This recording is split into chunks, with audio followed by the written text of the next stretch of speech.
हेरा फेरी 3 writer तनु, anchor Nitin Dahiya. एक बुढ़िया ने फंसाए 3 चोर। हेलो दोस्तों, मैं नितिन आपका स्वागत करता हूं बॉलीग्रैड स्टूडियोज में। 3 गरीब दोस्त ने अपनी गरीबी को दूर करने के लिए एक प्लान बनाया और उनका प्लान था चोरी करना। उन तीनों में से एक मास्टरमाइंड है राजू, जो बाकी के दोनों दोस्तों के लिए न्यूज़पेपर से कुछ बना रहा है। दूसरा दोस्त श्याम घबराहट में इधर उधर घूम रहा है और तीसरा दोस्त पप्पू जो बहुत एक्साइटेड है। पप्पू को हमेशा से थ्रिल पसंद है, तो वो अपनी पहली चोरी को किसी बड़े मनी हीस्ट से कंपेयर कर रहा है। आधी रात के बाद तीनों चोरी करने के लिए रेडी होते हैं और तब राजू उन दोनों को अखबार से बने बैग्स देता है। श्याम और पप्पू को समझ नहीं आता कि पिछले 4 घंटों से उनका दोस्त इन अखबारों के पीछे पड़ा था।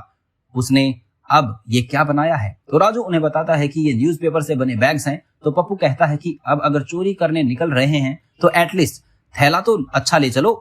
राजू अपने दोनों पागल मंदबुद्धि दोस्तों से परेशान होकर उन्हें समझाता है कि इस पेपर बैग मुंह ढकने के लिए है, ना कि चोरी का सामान डालने के लिए। तीनों दोस्त बेचारे इस वक्त इतने गरीब हैं कि चोरी करने के लिए मास्क भी नहीं है। तीनों चुपके से गांव की तरफ निकलते हैं और एक घर के सामने रुकते हैं जिसके अंदर जाना आसान होगा। तीनों एक एक करके घर के अंदर घुसते हैं। तो और अंदर जाने से पहले राजू अपना चेहरा पेपर बैग से ढकने के लिए कहता है। वो लोग स्टेपल्ड न्यूज़पेपर बैग निकालते हैं और उसे अपने सर पर ओढ़ लेते हैं। पर यहाँ फन पार्ट ये है कि राजू ने बैग तो बना दिया, लेकिन उसमें देखने के लिए जगह ही नहीं बनाई और तीनों पागलों की तरह एक दूसरे से ही टकरा जाते हैं।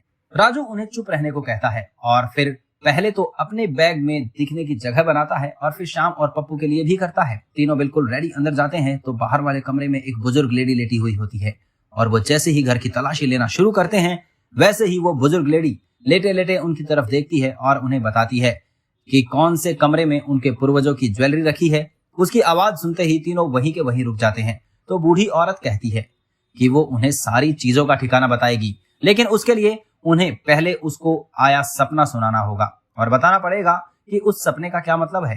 राजू, श्याम और पप्पू जो अभी बिल्कुल नए नए चोर बने हैं, बूढ़ी औरत की बात सुनकर खुश हो जाते हैं और वो सोचते हैं कि ये बूढ़ी औरत कितनी अच्छी है जो उन्हें चोरी करने के सामान का ठिकाना बता रही है। तो वो तीनों जाकर उसके सामने बैठ जाते हैं और उसके सपने के बारे में पूछते हैं। बुढ़िया उन्हें अपना सपना बताती है कि उसने देखा कि जैसे वो एक बहुत बड़े झरने के सामने खड़ी है, ठंडी ठंडी हवा चल रही है और चारों तरफ हरियाली ही हरियाली है।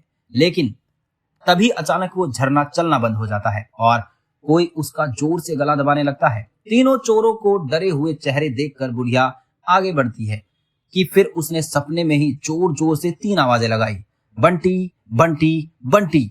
बुढ़िया के सपने को सुनने में तीनों चोर इतने गुम हो जाते हैं कि ये नहीं देखते कि बुढ़िया ने 3 बार नाम सपने में नहीं बल्कि जोर जोर से सच में चिल्लाया है। लेकिन वो 3 पागल तो उस सपने को ढूंढने में बिजी थे और उतने में ही पीछे से उस बुढ़िया का बेटा बंटी आ गया। बंटी साइज में उन तीनों से बड़ा था। उसकी मसल्स बॉडी देखकर ही अंदाजा लगाया जा सकता था कि वो पहलवान है। बंटी तीनों को एक साथ पकड़ लेता है और तीनों की खूब धुलाई करता है और वो पप्पू पागल अभी से बुढ़िया के सपने के बारे में भी सोच रहा है। बंटी तीनों को एक साथ रस्सी से बांध देता है और पुलिस को बुलाता है। तीनों नए नए चोर को बुरी हालत में पुलिस के हवाले कर देता है। तो कैसी लगी आपको हमारी ये फनी स्टोरी? कमेंट्स करके जरूर बताएं। वीडियो पसंद आए हो तो लाइक और शेयर जरूर करिएगा। धन्यवाद।